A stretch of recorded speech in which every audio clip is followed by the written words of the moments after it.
আমার এক পাকিস্তানি ফ্রেন্ড তার নতুন একটা রেস্টুরেন্ট ওপেন করছে, সো অনেকদিন ধরে সে আমাকে ইনভাইট দিচ্ছে যাওয়ার জন্য। তো আজকে দুপুরে আমি তার সেই রেস্টুরেন্টে যাই, তারপর বিকালের দিকে ব্লাড ডোনেট করি। আর এখন যাইতেছি আমার একজন আফ্রিকান আর একজন চাইনিজ ফ্রেন্ডের বার্থডে, তো তাদের রং তামসা দেখার জন্য যাইতেছি বলতে পারেন। এটি হচ্ছে আমাদের সেই পাকিস্তানি ফ্রেন্ডের রেস্টুরেন্ট। এই রেস্টুরেন্টের নাম হচ্ছে বৈঠক রেস্টুরেন্ট। এটি হচ্ছে সেই রেস্টুরেন্টের মেনু। সো আমরা মেনুগুলো একটু চেক আউট করার চেষ্টা করি, মেনুতে কি কি আছে। সো আপনারা এখানে দেখতে পারতেছেন মেনুতে কি কি আছে। সো এখানে আমরা অনেক কিছু অর্ডার করেছি, তো সেই জিনিসগুলো একটু চেক আউট করার চেষ্টা করব পরবর্তীতে। সো এটা হচ্ছে আমাদের চিকেন কারি, আর এটা হচ্ছে চিকেন বিরিয়ানি। এখানে কিছু সমোসা টাইপের কিছু আছে, এখানে হচ্ছে পরোটা টাইপের কিছু আছে, আর এটা হচ্ছে লাচ্ছি, আর এটা হচ্ছে পাকিস্তানি ক্ষীর।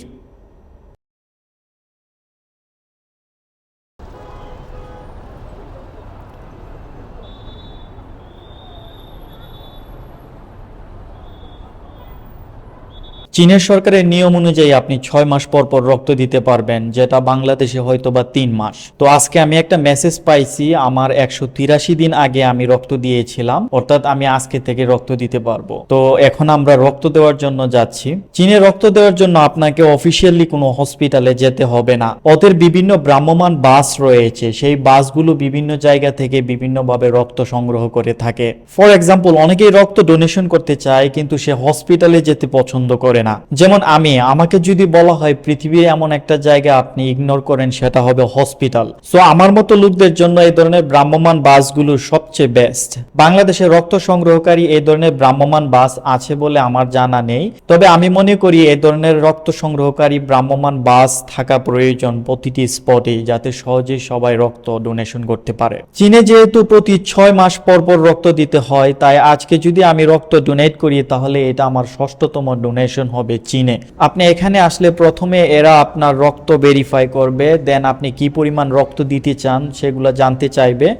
ফর এক্সাম্পল, আপনি 200 গ্রাম রক্ত দিতে চাবেন নাকি 400 গ্রাম রক্ত দিতে চাচ্ছেন। সো এটা যদি আপনি ওদেরকে বলেন, সেই অনুযায়ী ওরা আপনাকে একটা পেপার লিস্টেড করে দিবে।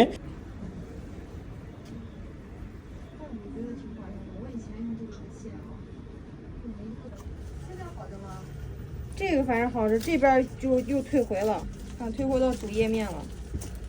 刚才就是这样子，我说咋回事呢？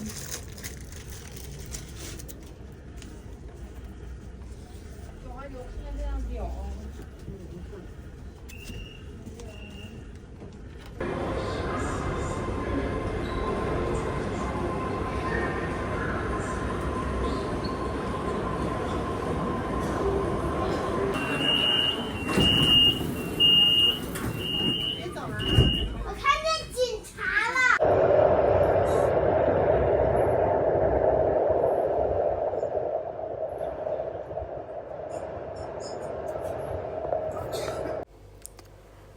আর আমি যেমনটা বলছিলাম যে আজকে আমার দুইজন ফ্রেন্ডের জন্মদিন, তো দুইজন ফ্রেন্ডের জন্মদিন সেলিব্রেট করার জন্য আমরা একটি চাইনিজ রেস্টুরেন্টে আসি।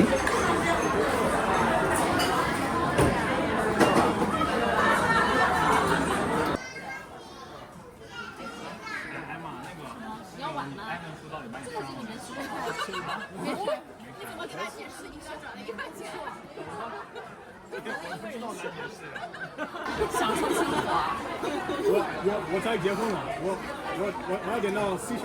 你要为什么是42呢？为什么不52？这个什么吉利数字？因为有一个说法说 ，life begins at 40。多少节课？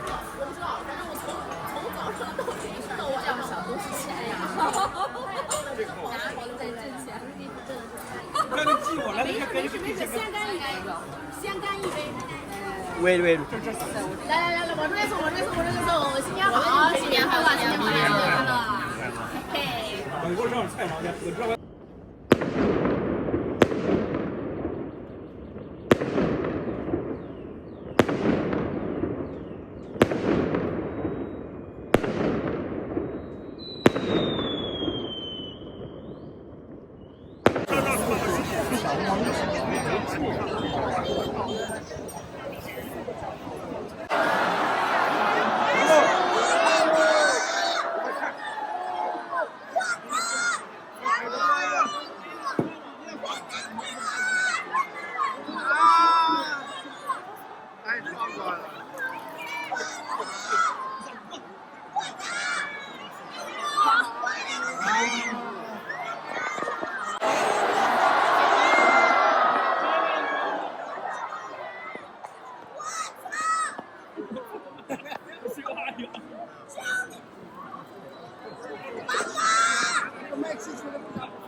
我现在是从广，之前是做生意，之前都放不到几个人，我放足了，我刚是告诉你。